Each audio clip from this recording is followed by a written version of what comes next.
Okay, let's take this over and clean up the intake manifold, and we'll replace the carburetor with the new one. You can see the corrosion that's on the inside, and that's just above the float bowl. Inside the float bowl was just plain yuck. So it was beyond, in my opinion, it was beyond rebuilding. Now the ends of these are actually like a reverse Torx, and I don't have that, but I have a 6.5mm,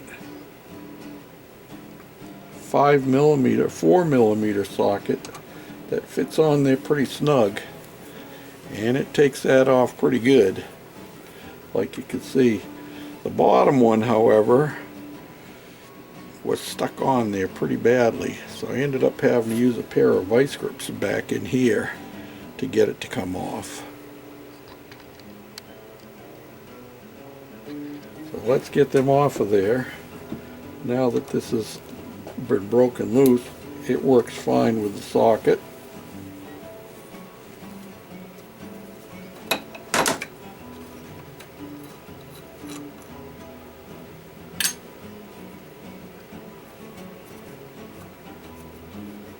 I guess what I need to do next is to clean my parts cleaner off. I got all kinds of junk all over it. Need to clean that off so I can clean these parts up.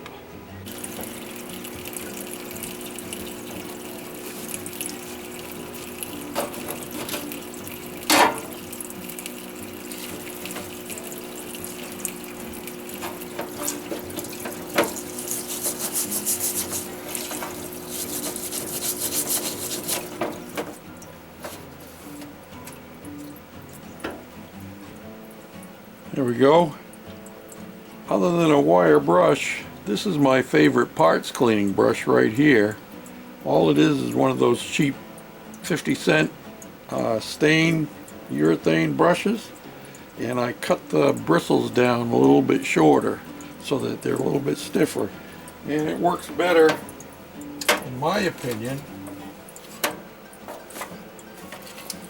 than professional brush. A lot of these brushes that I have in here, like these things here, well, you can see what happens. They kind of get distorted. But these came with this parts cleaner, which I got off of Craigslist for free back in Minnesota, along with 10 gallons of cleaning fluid. And I used that cleaning fluid for a couple of years. And then last summer, I think it was, or the summer before, can't remember exactly when now, I actually went out and bought 10 gallons of, the other stuff was water-based. This is petroleum-based, so it's, I don't know if it's got paint thinner kind of stuff in it, but whatever, it works better than the other stuff does. The other stuff, if you left something sitting in there that was metal, over time it would actually rust it. So gotta make sure my hose is out of the way, and then I keep it protected like that. I'm gonna be using it again pretty quick here. And the other thing is, I got really good lighting in the shop here, but I still have this light right here for spotlighting, as you can see, right over my parts cleaner, so it really works well. Okay, so let's put our new carburetor onto our manifold, and here it is right here.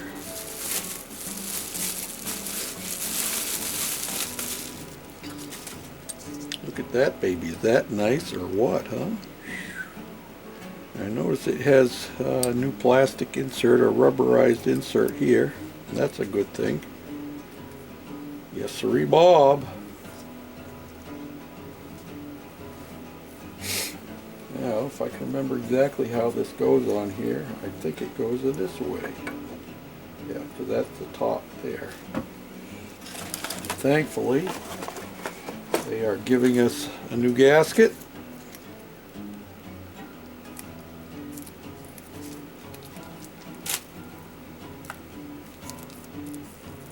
Ziplocs are good if you can get your fingers on them. Whoops, I forgot to clean these.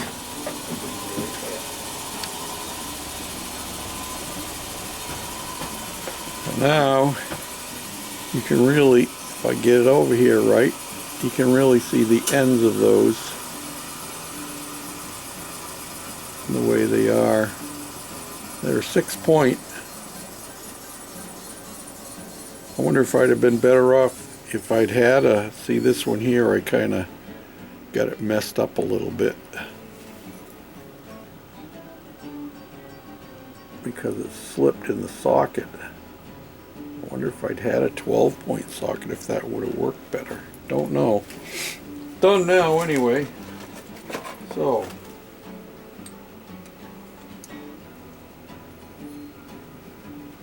new gasket.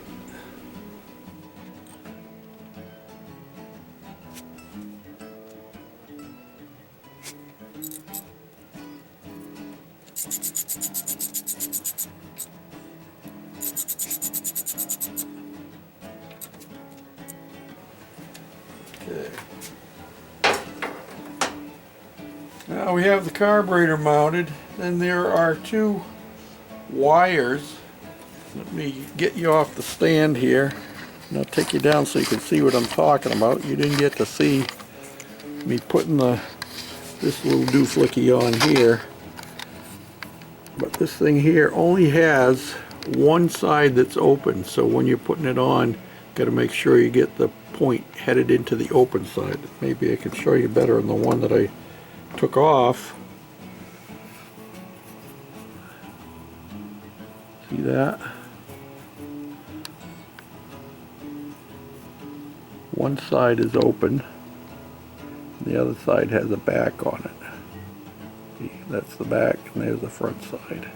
So we have the new one in there anyway. Now there are 2 wires that go down here, and I'm hoping it doesn't make any difference which one it goes on. Usually it doesn't, because all they are is a make and break it. And what happens is this green one is a ground, and so when your ignition is shut off from the key, it will kill the coil, and when it kills the coil, it'll make this so it's an open circuit, and it'll ground this out and close off this solenoid, which is for gasoline purposes. Now I need to clean this a little bit so that I can put that on there.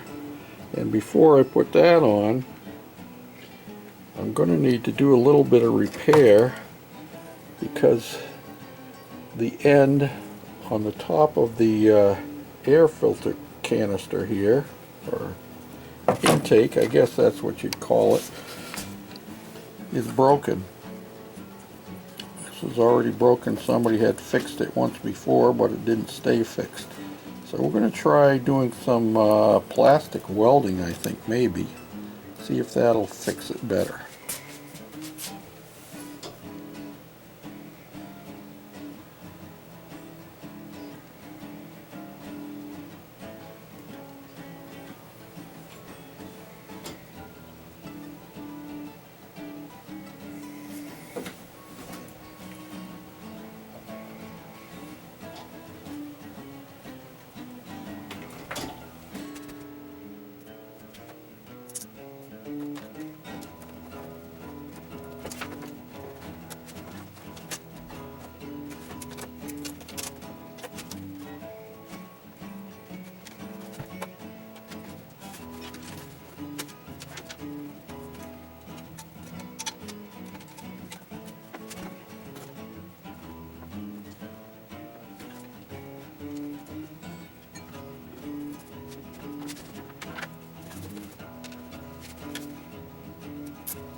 Okay, we got the carburetor all on, and the air cleaner is in place. We got this cover back on, and all of our throttle linkage and choke linkage and stuff is hooked up.